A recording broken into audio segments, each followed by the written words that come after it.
Bonjour, dans cette vidéo, on va parler d'une déclaration de Yann Lequin concernant les LLM. Bon, le plus simple, c'est que je vous montre ça directement. Surprise a few of you. I'm not so interested in LLMs anymore. Pour ceux qui ne connaisseraient pas Yann Lequin, c'est le patron de l'IA chez Meta, le groupe Facebook. Il est français, il est né en 1960 et il a gagné dans le passé le prix Turing. On dit souvent qu'il est français, mais il faut savoir qu'il a aussi la nationalité américaine. C'est le côté cocorico qui m'a fait oublier de vous dire ça. Et soyons clairs, c'est pas la première fois que Yann Lequin relativise ce qui se passe autour des LLM.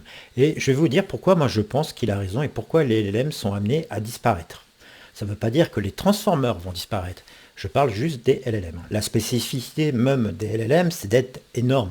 D'ailleurs, on les évalue en termes de qualité en fonction du nombre de paramètres qu'ils utilisent. Aujourd'hui, on a plusieurs dizaines, voire plusieurs centaines de billions de paramètres et on a l'impression, d'ailleurs en partie à raison, que la quantité de paramètres fait la qualité.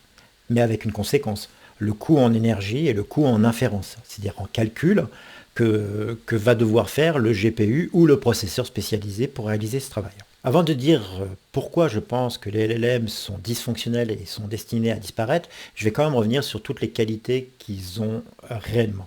Les LLM sont des outils fantastiques pour le rewriting, mais nous ont aussi permis, grâce aux transformers, d'explorer de nouveaux territoires en IA. C'est-à-dire que le paradoxe des LLM, c'est qu'ils sont tellement simples à utiliser qu'on a vu plein de pseudo-experts en IA débarquer qui ne connaissaient que l'utilisation des LLM. Et ça, j'avoue que moi et d'autres collègues qui faisons de l'IA depuis longtemps, ça nous a un peu, voire fortement agacés. Mais paradoxalement, ça nous a permis aussi d'explorer de nouvelles voies où on combine les LLM avec d'autres algorithmes. Dans mon travail au quotidien, je combine régulièrement de l'IA symbolique avec du deep learning et du LLM. Alors le deep learning, je parle des RNN et d'autres algorithmes qui sont beaucoup moins consommateurs en énergie, mais il faut savoir que la tendance générale, c'est d'aller vers une hybridation, c'est-à-dire une interconnexion avec différents types d'algorithmes, d'IA et parfois même de non-IA. En résumé, même si je pense que les LLM, comme Yann Lequin, sont destinés à disparaître, alors je veux dire, ce sont les LLM qui vont disparaître, pas Yann Lequin, je ne le souhaite pas, pour autant, je pense qu'ils ont été un moment clé de l'histoire de l'intelligence artificielle, un moment de transition. Maintenant, voilà pourquoi je pense qu'ils vont disparaître. Et encore une fois, je ne parle pas des transformers, c'est-à-dire des algorithmes qui ont permis les LLM. Les LLM souffrent, on va dire, d'une tare de naissance. Les LLM, c'est quoi? C'est un algorithme finalement assez simple, gonflé à la testostérone, c'est-à-dire gavé de GPU, de processing et de données. Si on compare la complexité algorithmique de ce qu'est un LLM avec ce qu'on faisait en IA dans les années 90, c'est-à-dire il y a 30 ans, en fait, les LLM sont algorithmiquement beaucoup plus simples. Entre les lignes, c'est-à-dire que c'est une solution de bourrin. DeepSeek a été finalement un premier signal d'alerte, c'est-à-dire que DeepSeek s'est basé sur une architecture légèrement différente où au lieu d'avoir toutes les données et des inférences qui parcourent l'ensemble des informations, entre guillemets, on s'est spécialisé en activant que des zones spécifiques. C'est un peu comme si la tendance générale des architectures en IA était d'aller vers un premier modèle de taille moyenne, voire de petite taille, plutôt de dispatching, et après on irait sur différents SLM. On n'a plus un modèle unique, on a une sorte de métamodèle. D'ailleurs, c'est ce que déjà fait OpenAI. Quand vous allez sur OpenAI, que vous analysez des images, que vous montez des données, qu'on va aller chercher un moteur spécifique pour faire un certain type d'analyse ou certain type de simulation, c'est une tendance normale de spécialisation, donc de verticalisation.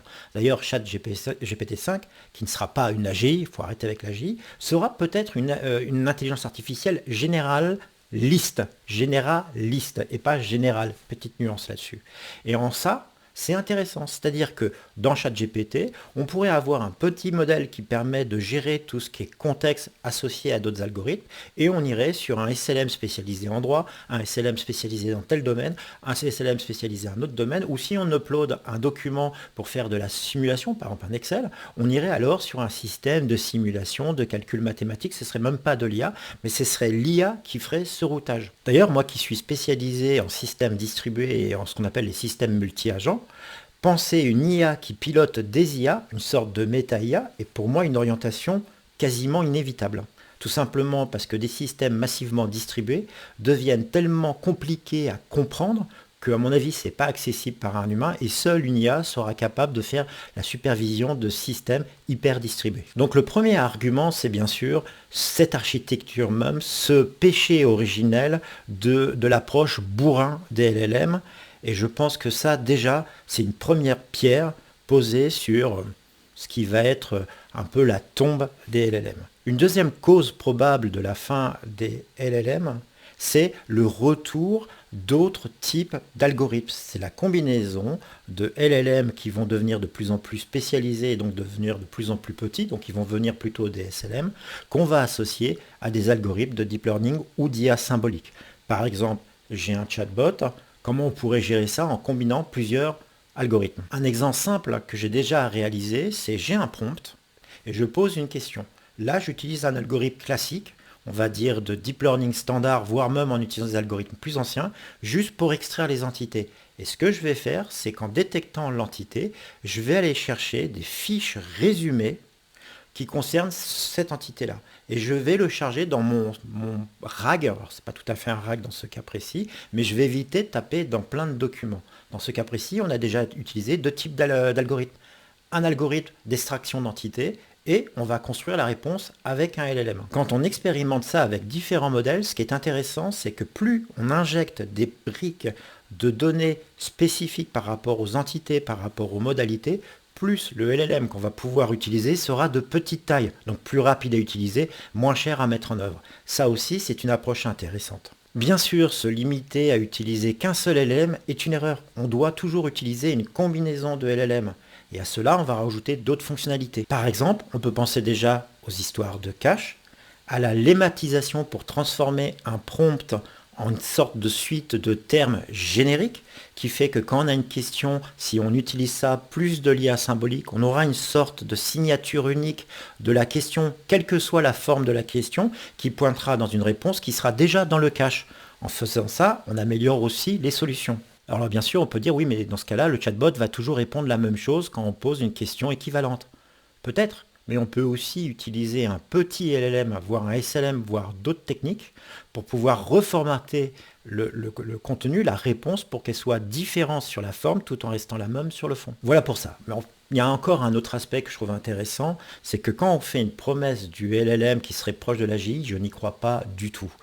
L'AGI, tel qu'on l'imagine comme un Jarvis, c'est aussi quelque chose qui a des attentions, c'est aussi quelque chose qui fait de la notification, c'est aussi de l'intelligence émotionnelle, c'est aussi de la perception de plein de choses. Je ferai d'ailleurs une vidéo sur que serait une AGI si on la construisait. C'est pour avoir une sorte de spécification générale. Et on en est très loin avec les LLM. En conclusion, ce qu'on peut dire, c'est que les LLM ont été une étape fondamentale de l'histoire de l'intelligence artificielle, avec beaucoup de dégâts, avec tout le bullshit qu'il y a autour des LLM, mais aujourd'hui, on retourne vers une complexité systémique beaucoup plus importante. On va combiner de plus en plus différents types d'algorithmes, on va de plus en plus spécialiser des modèles qui sont donc de plus petite taille, des SLM, et on switchera de l'un à l'autre. On aura certainement une IA qui pilotera cette distribution de process et tout ce qui est système d'agents distribués. Et là, je suis content parce que c'est ma spécialité, c'est le cœur de mon travail.